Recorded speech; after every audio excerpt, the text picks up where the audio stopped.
Hey guys, welcome back to my YouTube channel Minds Connection. This is the first lecture of personality psychology, your personality theories, in which we are only going to discuss the definition and its aims and the scope and the brief view on the outlines. So let's discuss the definition. Personality psychology is a branch of psychology that examines personality and its variation among individuals. अब personality psychology है क्या या personality theories है क्या? ये सबसे पहले तो ये ब्रांच है साइकोलॉजी की जो पर्सनैलिटी को एग्जामिन करती है। एग्जामिन करने के बाद ये देखती है कि पर्सनैलिटी इंडिविजुअल्स में किस तरह वेरी करती है। सबसे पहले क्या करते हैं पर्सनैलिटी साइकोलॉजिस्ट पर्सनैलिटी को एग्जामिन करते हैं और वो ये देखते हैं बाद में कि ये किस तरह इंडिविजुअल्स में वेरी करती हैं। अब इसका मकसद क्या है? It aims to show how people are individually different due to psychological forces. अब इसका ये एम होता है कि इंडिविजुअल्स की किस तरह डिफरेंस किस तरह वेरी करते हैं। साइकोलॉजिकल फोर्सेस का मतलब है which is related to your mind, कि दिमागी तौर पर जिस्मानी और दिमागी तौर पर इंडिविजुअल्स एक दूसरे से किस तरह डिफरेंट है और उनकी पर्सनैलिटी के क्या क्या फैक्टर्स होते हैं, ये इस पर फोकस करते हैं। It's area of focus includes describing what personality is.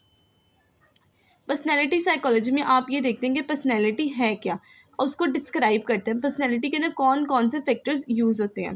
फिर आपने करना होता है डॉक्यूमेंटिंग हाउ पर्सनैलिटी डेवलप्स, कि पर्सनैलिटी किस तरह डेवलप होती है। Explaining the mental processes of personality and how they affects functioning. आपने पर्सनैलिटी को जो है ना मेंटल प्रोसेसेस का आपने देखना होता है कि किस तरह रिलेशन है पर्सनैलिटी के साथ और वो हमारी फंक्शनिंग को किस तरह अफेक्ट करते हैं। फॉर एग्जांपल मैं आपको यहाँ पे एग्जांपल दे देती हूँ ताकि आपको अच्छी तरीके से समझ आ जाए कि एक इंडिविजुअल है वो बाय नेचर जो है ना वो एग्रेसिव है। सो अब हम इससे क्या निकालते हैं, क्या हम कंक्लूड कर सकते हैं कि उसकी पर्सनैलिटी जो है वो एग्रेसिव है।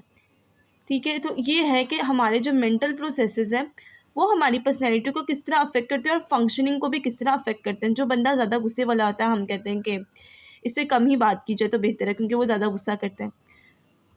और फिर अब चौथा जो फैक्टर वो ये है providing a framework for understanding individuals. Personality psychology हमें ये साइकोलॉजिस्ट जो होते हैं वो हमें फ्रेमवर्क एक पूरा ढांचा प्रोवाइड करते हैं, एक पूरा जो है ना वो रफ स्केच प्रोवाइड करते हैं कि हम इंडिविजुअल्स को किस तरह अंडरस्टैंड कर सकते हैं। ये सारे फैक्टर्स हम आगे जाकर डिस्कस करेंगे। अब हमारे पास आ जाता है the psycho analytical approach Freudian theory. ये जो है ना सिगमंड फ्रॉइड के हैं अप्रोच, उसका सारा कॉन्सेप्ट है। स्टार्ट अभी मैं कर देती हूँ लेकिन कंप्लीट अगले लेक्चर में करेंगे हम। लेवल्स ऑफ कॉन्शियसनेस आ जाता है, स्ट्रक्चर ऑफ पर्सनैलिटी आ जाता है, साइकोथेरेपी आ जाता है, ईगो डिफेंस मैकेनिज्म आ जाता है और साइकोसेक्सुअल स्टेजेस ऑफ डेवलपमेंट आ जाता है और पर्सनैलिटी डायनामिक्स भी आ जाता है।